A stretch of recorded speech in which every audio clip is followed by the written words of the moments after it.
Wednesday's always a tough day to do the podcast. Um, you have the limbo that is the scores are still up from last week, but the results have gone away. You have waivers tonight as well, so people are very focused on that, not necessarily trying to make deals or other kind of trade-related activities. So that's a challenging one. But it's a nice thing to do every once in a while, kind of switch it up between Tuesday and Wednesday, so it's not always the same thing. This week, we had a lot of folks had Monday off because of Columbus Day or Indigenous Peoples Day or whatever you want to call it. But either way, here we are on Wednesday night. And I say we in the royal sense, just me right now. Yes, I remember to turn my microphone on this time, so it won't just be me speaking into silence like it was a few weeks ago. Invited a few people. We'll see if they join. And if they don't, we'll see if a few others do. But nonetheless, I wanted to go through some, big results from last week and some pretty major activity from some new teams that are in the sell-off process that weren't last week. Teams we definitely thought probably had a chance to bounce back, but folks who have their picks are probably quite happy with their change in strategy. But nonetheless, we'll do a quick overview of the results, talk about where things stand now, and that'll lead us into some of the teams that are making some moves and making some determinations about what they want to do here. So going back to last week, and apologies, this is just the order that the scores pop up in on my feed. So, if it's a little bit out of order, it is what it is. Falcons beating the Bills. Two teams that are trying not to win, but not trying that hard to tank, so respect. But Falcons pulling up a win, still putting up about 200 points. Panthers beating the Dolphins, keeping pace with the Saints with the Patriots. Neither of those a remarkably close game. Jets beating the Buccaneers. Bears keeping it closer than I think most would expect, but still going down to the Ravens. Bengals winning a big one over the Lions. Again, not even all that close. Browns doubling up the Packers. Cardinals getting a big win over the Texans. Rams tripling up the Colts. Jags scoring an extra 100 on the 49ers. Seahawks beating the Titans by a cool 90. Congrats to Broncos for posting a 0 for his second straight week. He is truly doing his best to keep his score as low as possible. Chiefs picking up a 11-point win over the Giants. Raiders keeping pace in the East with a win over the Eagles. And the Chargers going down to the Commanders. So nothing really down to the wire. I think the closest game I'm seeing here was Chiefs and Giants. Chiefs bought some points just before Monday night for me to really solidify things, but looks like he probably didn't even need to. But in terms of what that means for the standings now, AFC North, as mentioned in every episode, is still a killing ground. Bengals undefeated at 10-0. Browns and Steelers sitting there at 8-2. Ravens at 5-5. So still in the wild card conversation. But again, due to some injuries, I could imagine that may be a thing of the past in the next couple of weeks. Jags pick up a 2-game lead on the Texans. Jags at 6-4. Texans at 4-6. So more than likely, whichever team doesn't make the playoffs for winning the division is not going to make the playoffs in that division. AFC East, the Jets are now 4-game lead on the Patriots, who are in full sell-off mode as they plan for next year. But with the 4 wins they have already and any other accidental wins they pick up, probably have taken themselves out of the top 10 for their draft pick based on where a lot of records are right now. Chiefs and Raiders holding on to 7-3, 2-way tie at the top of the West. Chargers dropping a game to the Commanders this week, so they fall to 6-4. Again, looking like they may be the ones falling back and being the odd man out in the wild card race, but nothing has been determined yet. It's just a matter of they are a game back of, I guess, the Raiders would be the 7th seed right now. So by no means out of it, but that's going to come down probably to that last team in the AFC West for who gets that spot. Going to the NFC, Lions 3-game lead over the Bears in the North. Packers and I have fallen back all the way to 1-9.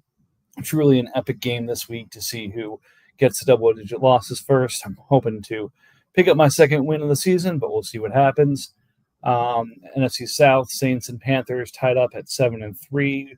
Falcons and Buccaneers tied up at 3-7. So really a very mirror image division there. And again, this result has driven Buccaneers into full sell-off mode, which is a rare position for him to be in. But due to his recent success, I know he made sure he got Cam Ward for his real-life football team in an effort that he was going to rebuild. So now it's the accompanying fake football rebuild that goes with it.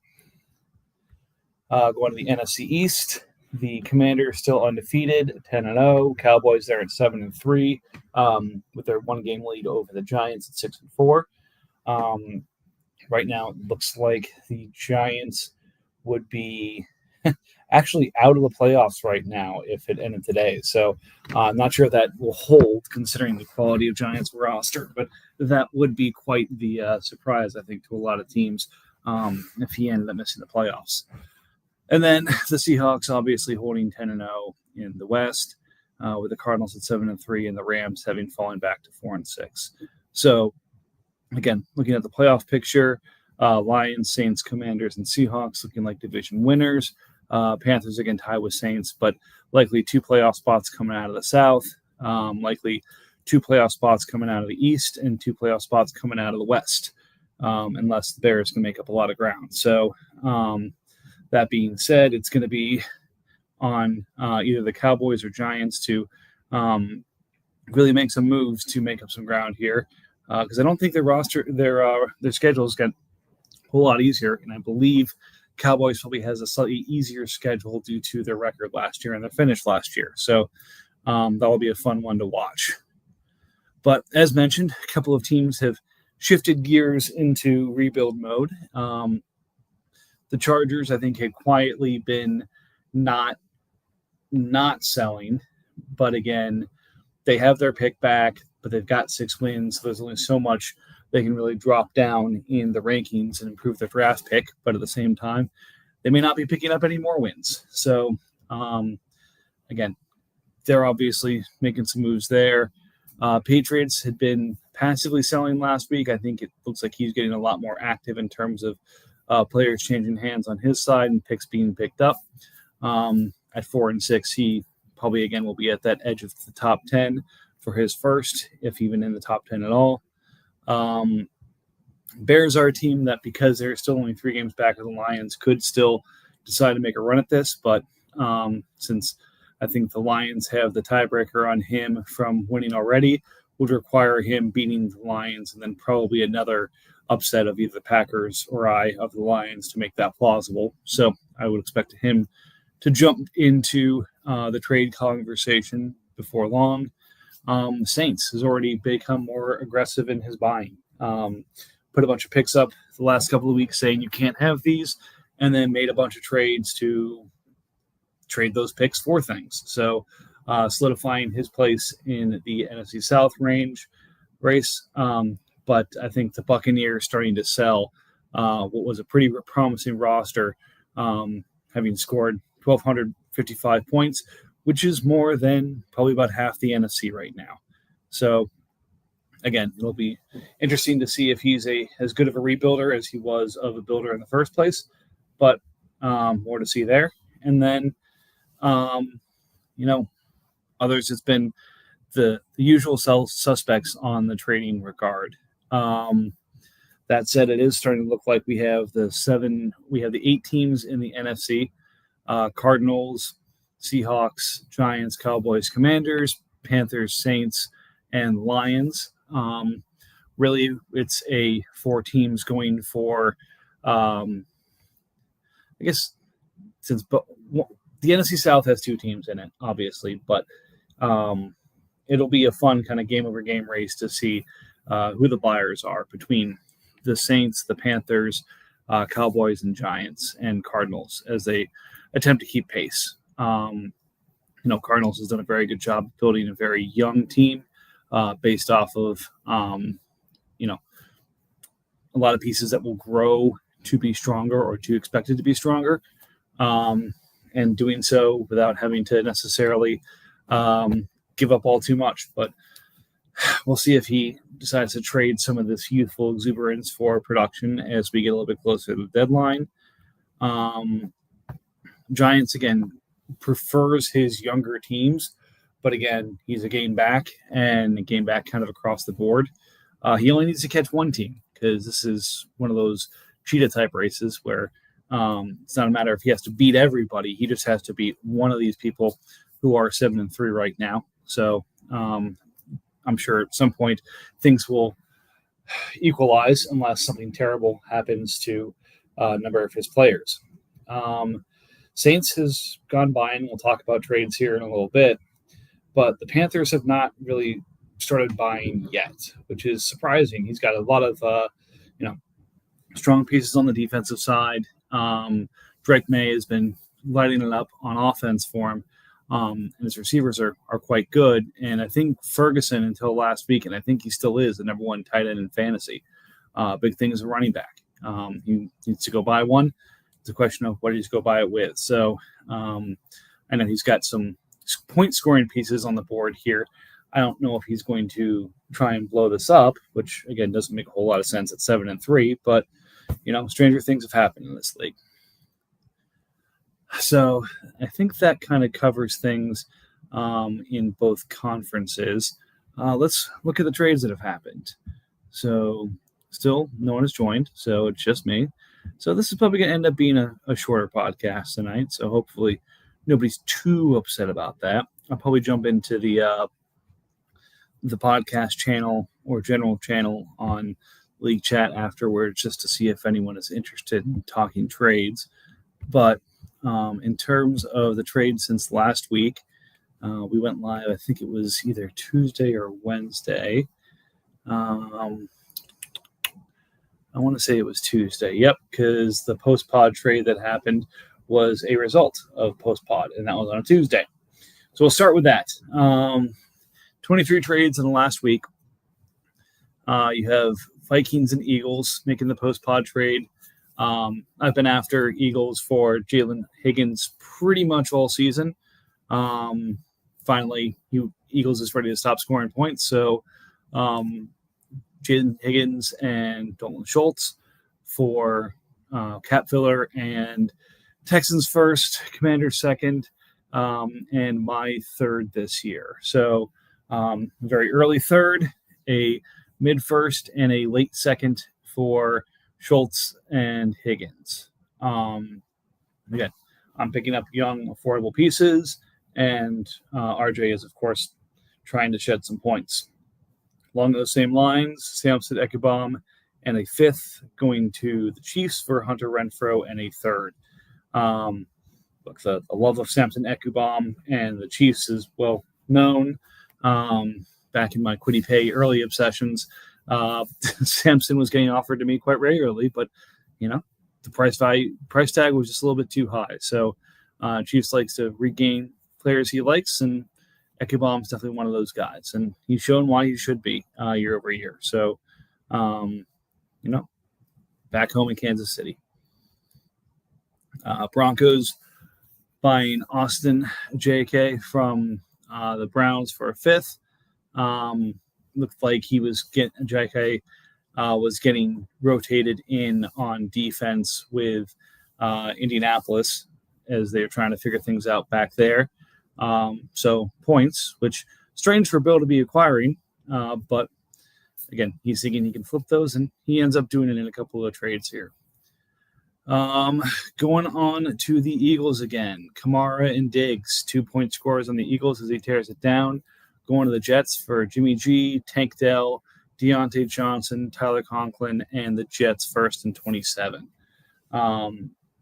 So again, this is definitely buying the come. Kamara is in a bit of a weird spot in New Orleans, but it's still scoring points for sure. Diggs is rebounding, it seems, as a number one receiver for Drake May. So again, If you wait to the end of the season, he probably doesn't get a first for either of these guys. But by doing it now, he gets a first, and then Tank Dell and the option that comes of him returning. I'm going to skip the next ones because it was a back and forth on Braylon Allen.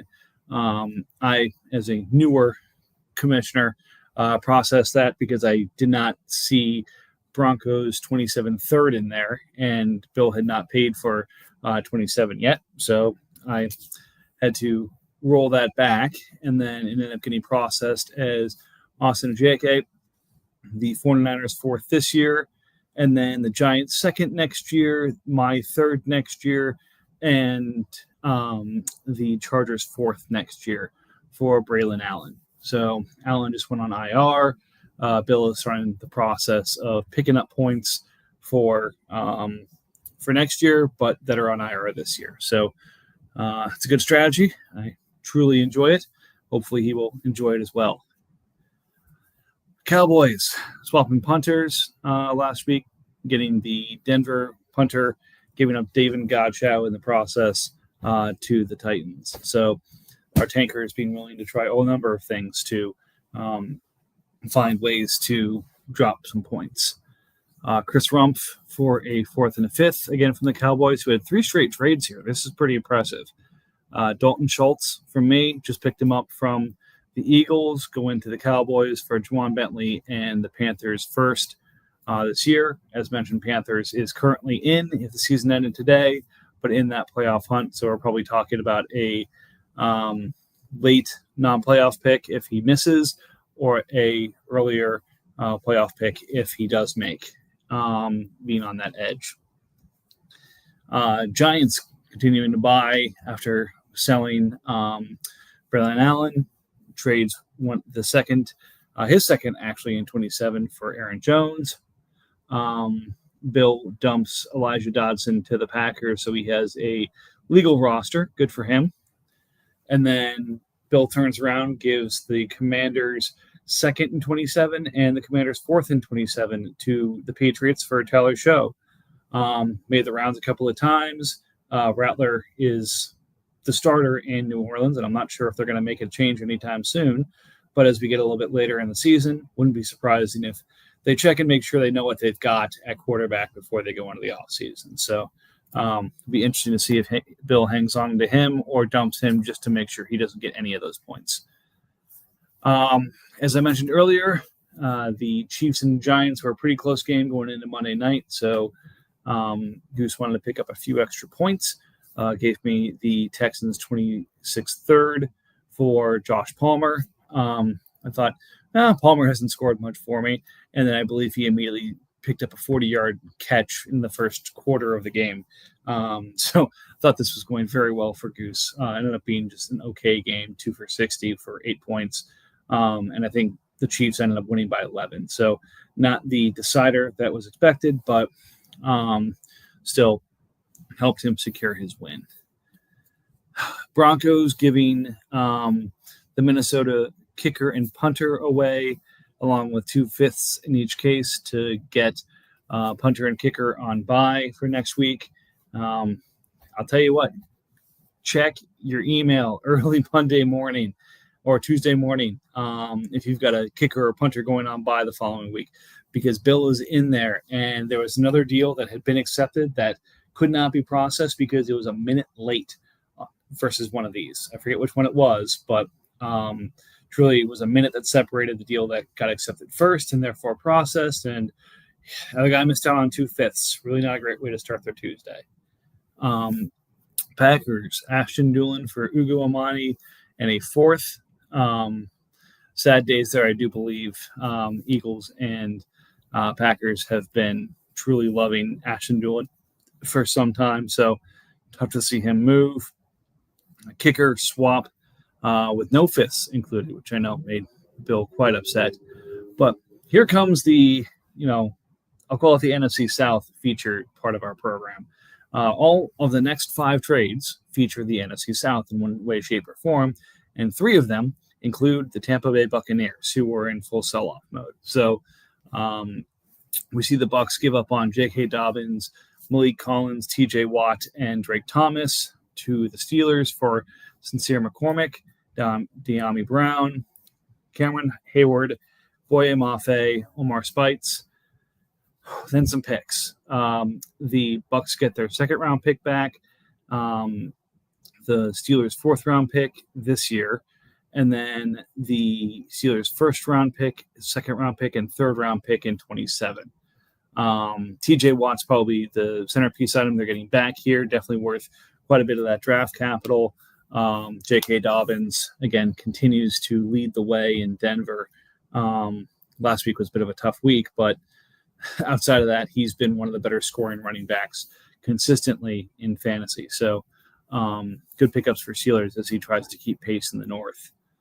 Going the other direction here as the Saints go to load up, Colin Granson, Colby Parkinson, Brian Spanford, Jihad Ward, Joseph Asai, Quincy Riley, Noel Williams, Quinn Brasker, and then, deep breath, 27 first from Carolina, 27 second from the Eagles, and 27 second from me to the Pats for Devontae Adams, Chris Godwin, and Kayvon Thibodeau.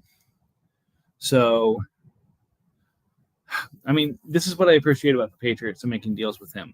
I think he was looking for a first-ish for each of those players, and he got a first and 2 seconds plus some pieces. I will say I'm not sure about how much the upside each of those players potentially has for those pieces. So the man will make deals, but you got to start in the ballpark for him, and he'll eventually get there. So nice pickups for the Saints, and then some dump-offs of some pieces that he doesn't necessarily need.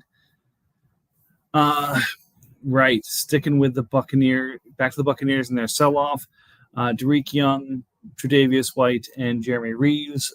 We have a receiver and 2 defenders going to the Raiders for Dare Ogunbowale, Derek Barnett, Jack Kaiser, and the Raiders' fourth back.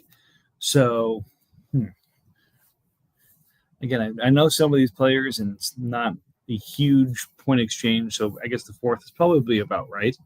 But considering that Derek Barnett stayed on his team for all of about an hour before he got flipped to the Ravens for Darrell Taylor and another fourth, Buccaneers is, again, back in pick accumulation mode.